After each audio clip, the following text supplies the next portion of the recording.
demos la bienvenida a hijo Craig Romney, el próximo presidente de los Estados Unidos, gobernador Mitt Romney. Ladies and gentlemen, please welcome Craig Romney and the next president of the United States, Governor Mitt Romney.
¡Qué grande la fiesta! ¡Me encanta! Es un placer poder estar con ustedes. Me encanta Miami, me encanta el ritmo de Miami, increíble. ¿Sabe que mi padre es un hombre de experiencia? Lo vamos a hacer el próximo presidente de los Estados Unidos.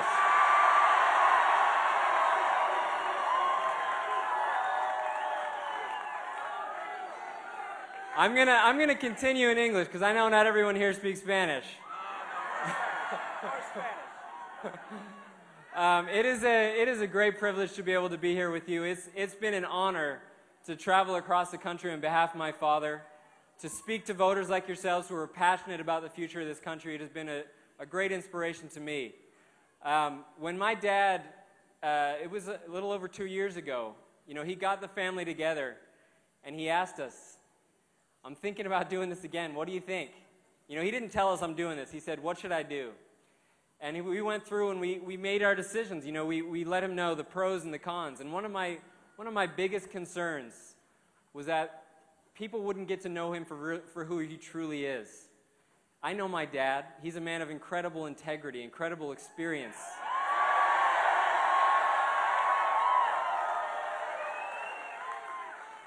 But I was concerned that the voters wouldn't get to know him like that.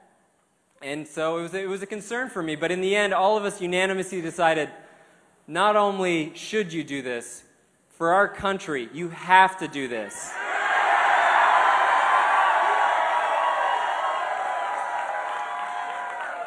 And we've seen some incredible things as we've gone through this process. He's been attacked left and right. And as his son, it's not easy to see that, but he loves America, and at the same time, what I've seen is an outpouring of support from people he's served throughout the years. Did you guys see the family at the convention? They spoke about a man who was there, who was at their son's bedside as he's dying from cancer, and my dad is drafting a will for this young man. Someone who took the time to divvy up his skateboard and his video games. This is someone who loves our country, who loves our nation, and has taught that to me, and I'm grateful for it.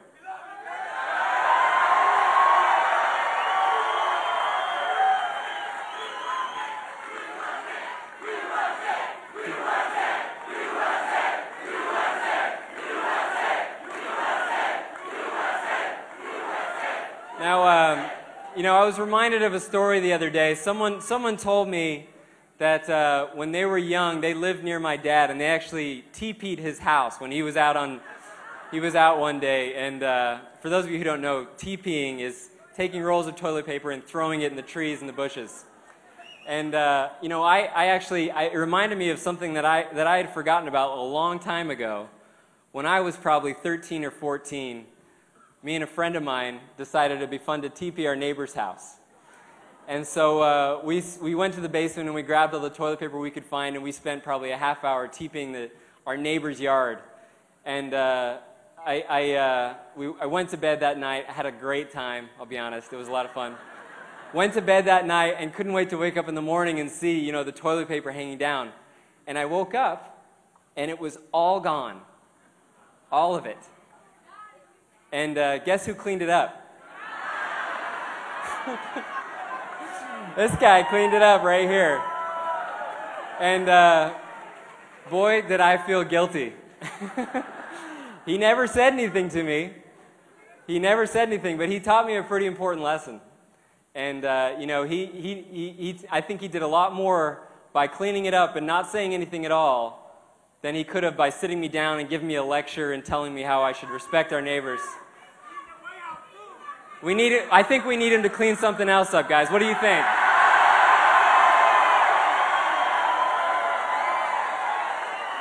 He has achieved some tremendous things in his career as governor of Massachusetts, as the Olympics, helping small businesses get off the ground. But I think his greatest achievements, they still await him, and they await him in the White House. With your help, we're going to make that happen.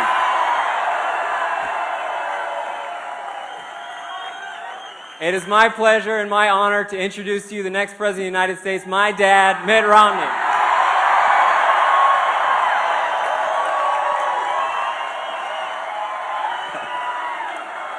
Thank you.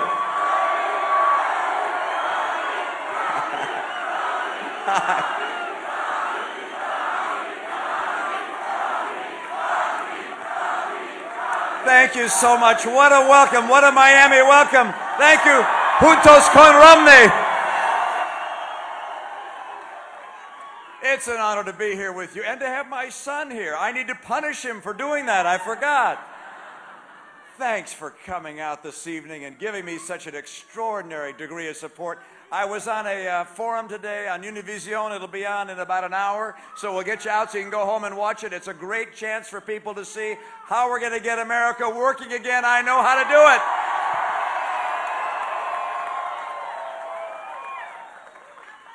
This is the party of Governor Susana Martinez. This is the party of Governor Brian Sandoval. This is the party of Governor Luis Fortuno. This is the party of Senator Marco Rubio.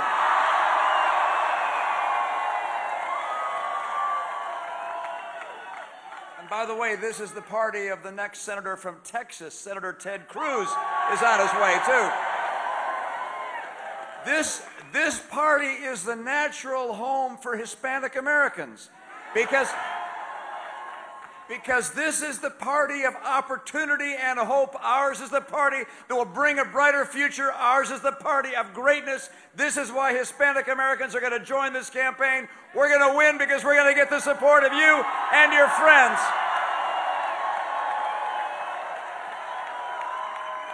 Now, I know you didn't come just because you like me and Craig.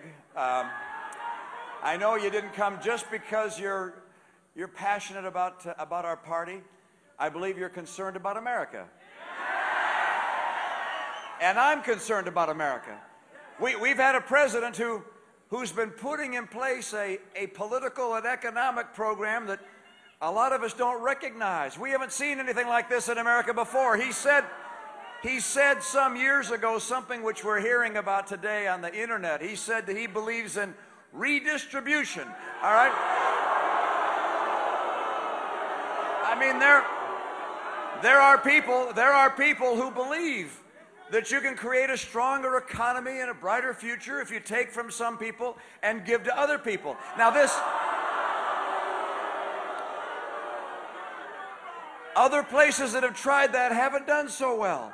That is not a philosophy that's ever been tried here. We're not going to have it here. We're going to get America back to having free people pursuing their dreams in a free country.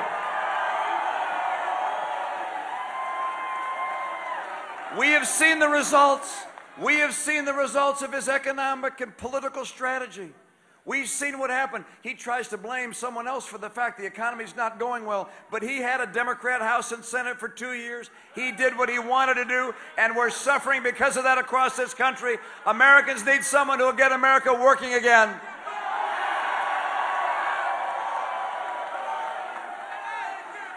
And you know the numbers. I mean, it breaks your heart. It's been over 50 months that unemployment among Hispanic Americans is a bit above 10%. 2 million more Hispanics have fallen into poverty under this president's term. 2 million more. 32 million people used to be on food stamps when the president took office. That's increased by 15 million to 47 million. Americans are having a hard time. His policies have not worked. He's eloquent. He can describe his vision for the future. You heard his convention speech. He talked about all the things he wanted to do, but we have his record, and his record speaks louder than his words will ever speak.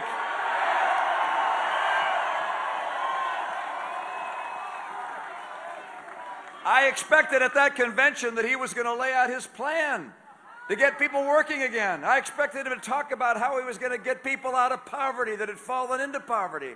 I expected him to talk about how he'd get the jobs for people of America who need them so badly. Incomes in America have fallen 4 years in a row. 4 years in a row under this president.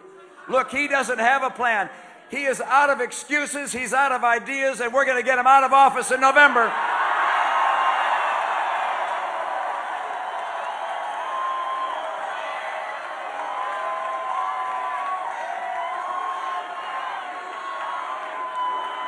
Now, I know what it takes.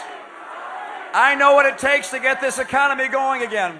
I know how to create 12 million new jobs and to see rising take-home pay again. 5 things.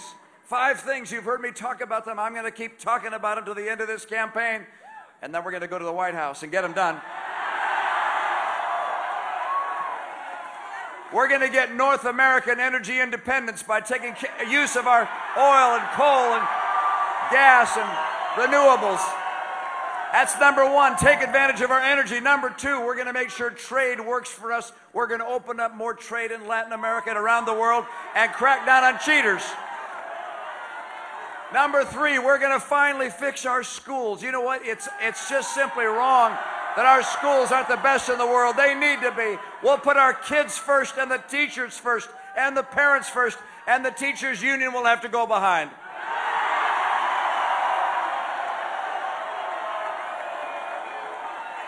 Look, I'm not willing to keep on putting on trillion-dollar debts onto the next generation. I'm not willing to say to my kids and to their kids, too bad you got all this debt from all the things government did for me. We have to stop spending more than we take in. It is immoral, in my view, for us to keep spending our kids' future. And so my fourth step to get this economy going is to get America finally on track to a balanced budget, and I will do it.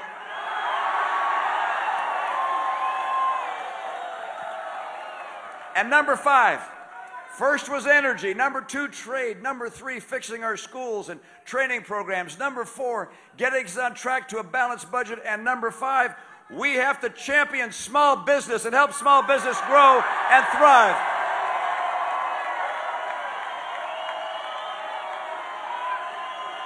And that will only happen. That will only happen if we have pro-growth tax policies and regulators that encourage small business, and if we get rid of Obamacare and put in real health care reform.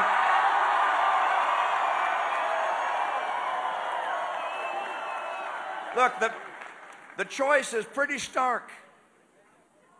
The president cares about the people of America. I care about the people of America. But he doesn't know what it takes to help the people of America, and I do. I'll get him working again with a bright and prosperous future.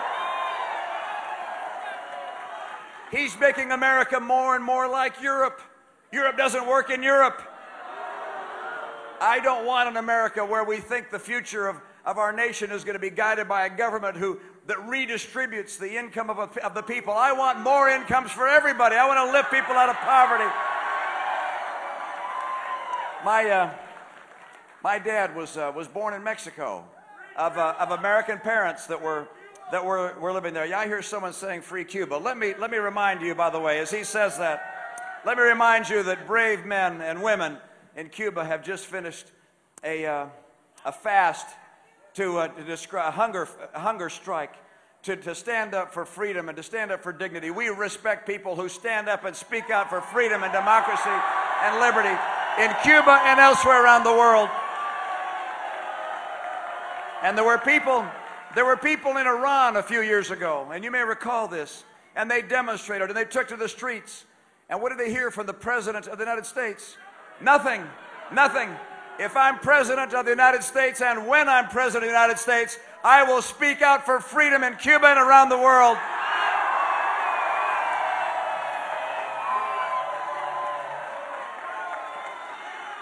I mentioned my dad. My dad was born in Mexico of American parents living there. At age 5 or 6, there was revolution, and they came back to the United States. And my dad had to get help, financial help. The government helped his family to be able to get on their feet again. By the way, that's the way America works. We have big hearts. We care for people who have needs. We help get them back. We help lift them up. But then we don't make that a permanent lifestyle. We don't have that become government dependence. We help people. We get them on their feet. And then they build a brighter future. So my dad came back, and they lived poor.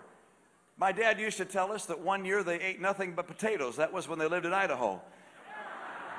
Even later in life, my dad couldn't look a potato in the eye.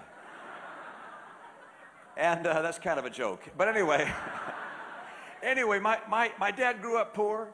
He never graduated from college, and yet he understood the American dream. He knew that in this country, you would not be limited by the circumstance of your birth. He knew that if you had dreams and if you worked hard and you had a little good luck, you could achieve great things. And by the way, in this country, when people do achieve success, we celebrate it. We don't denigrate it.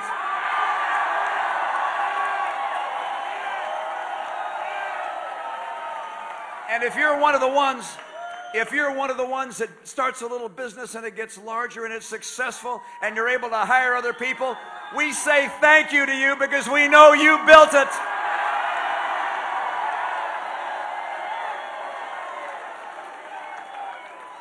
I love this country. I love America. It is an exceptional land. People have wanted to come here from all over the world for centuries. The people who came here, the dreamers, are what make America what it is. Our government's role is not to take from some to give in others. Our government's role is to protect freedom, to allow dreamers to build their future, and to lift our entire nation as they do.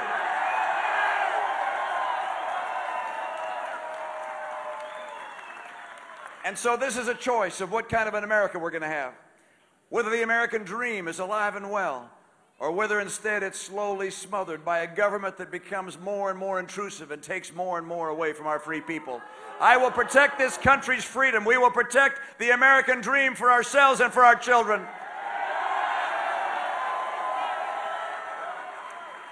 We have behind us a number of men who've served our cause of freedom. And you know, the greatest generation are all around us.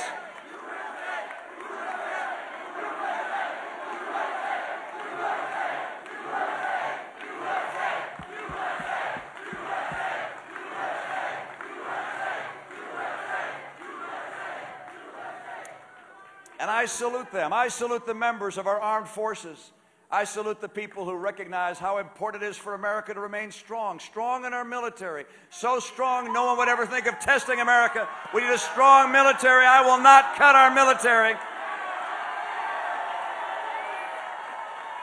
We need a strong American military. For that to be the case, we must also have a strong economy. We have to have an economy that can keep up with the strong military and support it. And to have a strong economy, we also have to have values that build a strong America. When the founders of this nation, when they put this nation together and they wrote the Declaration of Independence, they were brilliant and I believe also inspired, because they said that our rights, they didn't come from government, they came from God Himself.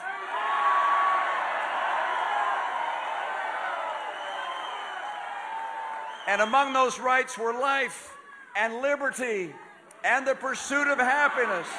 Yeah, we're free in this country to pursue happiness as we choose.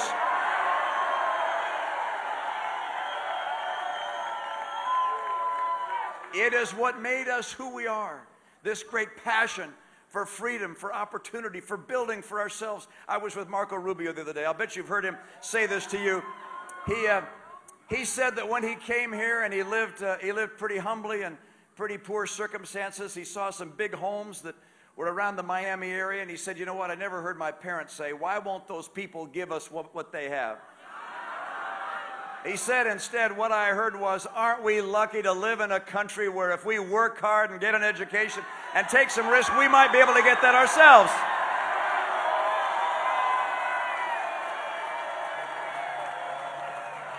I am absolutely convinced that because of that American spirit, that passion for freedom and for pursuing happiness as we choose, not as government directs, that this economy is going to come roaring back. If we do those 5 things I described, we'll create 12 million more jobs. We'll get rising take-home pay again. We'll finally get our schools right. And we'll be able to afford a military the world looks at and respects and reveres.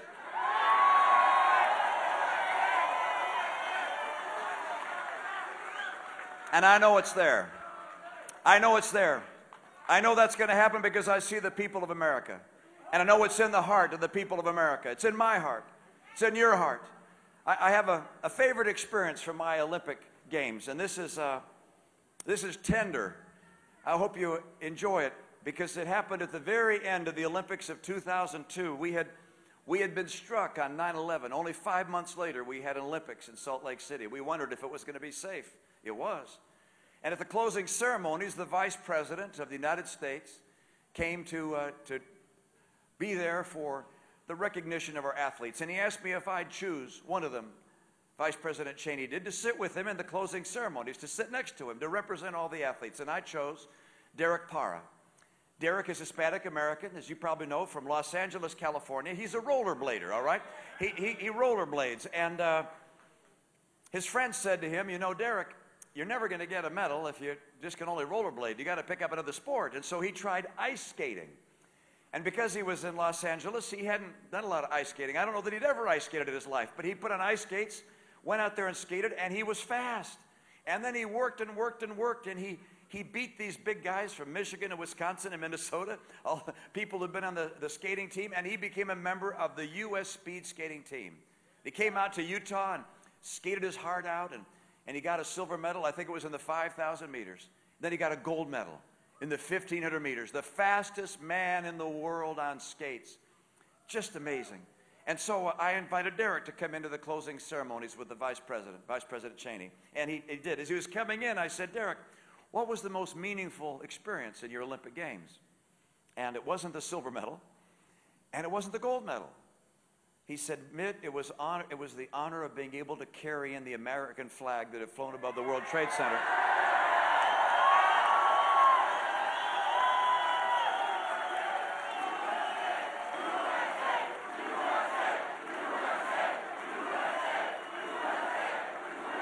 The flag he carried in was the flag that had been on the top of the World Trade Center on September 11th, 2001. And this was a flag about 8 feet by 12 feet. It was badly torn and burned. And so it couldn't be put up the flagpole. It had to be carried horizontally.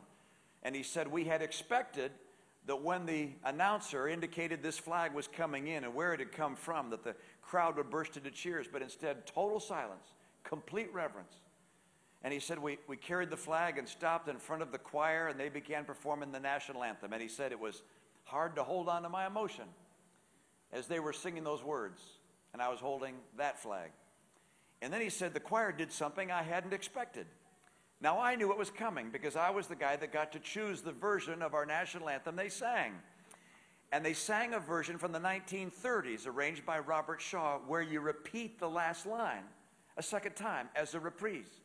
And this time, the sopranos go up an octave. Much greater orchestration. Oh, say does that star-spangled banner yet wave, o'er the land of the free and the home of the brave. And he said, Mitt, this time, as they sang it as a reprise, a gust of wind blew in the flag and lifted it in our hands. And he said, for me, it was as if the spirits of all those that had fought and died for American liberty had just blown in that flag. And he said, tears began running down my face. And as he told me this story, tears filled my eyes. This is a nation that loves America. This is a great people that understands the sacrifice of men and women who stand up for liberty here and around the world. We respect those who do so. This is our time. The greatest generation. The greatest generation has been holding a torch for the world to see, a torch of liberty and opportunity and hope. But there are not as many as there used to be in the greatest generation. And some of them can't hold the torch quite as high as they used to. And so now it's our turn. We've got to grab that torch of liberty and freedom and opportunity to show the values of human rights and free enterprise and freedom to the world. We've got to stand up for the things we believe in. We're going to make that happen here. We're going to take back America. We're going to keep America the hope of the earth. This is the greatest nation on earth. You make it that way. We're taking it back. America is here. Thank you so very much. Great to be with you. Thank you.